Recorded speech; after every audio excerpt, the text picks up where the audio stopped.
Anomboka ny herinandro ho avy izao kosa ny fanamboarana ny lalana Analakely Sorano ary Antanimena hoy ny minisym-panjakana Rivo Rakotovao. Izany araka ny nambarany ny tsy andravana trano na zavatra betsaka ao anatin'ny fanamboarana. Deo jerentsika ary ny fanazavana. Afaka herinandro efa manomboka zany zao efa hitantsika amin'ny gazety isorana mpanao gazety maromaro ny fanomboka ny resaka an'ilay izy satria reny zao dia efa ao anatiny reny anatin'ilay fanezana amin'ilay fanatsarana famezivezeny eto Antananarivo fandaminana an'ireny. Izy moa nisy nivohitany amin'ilay manahira, mety misy manahiranao, misy olona kisaka ao, mety misy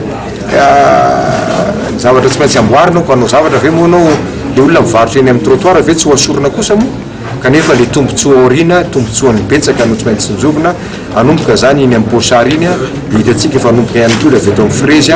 vadika makany amin'ny Saint-Antoine dia tonga ery amin'ny la Rotonde reo zany no aksa lehibe atao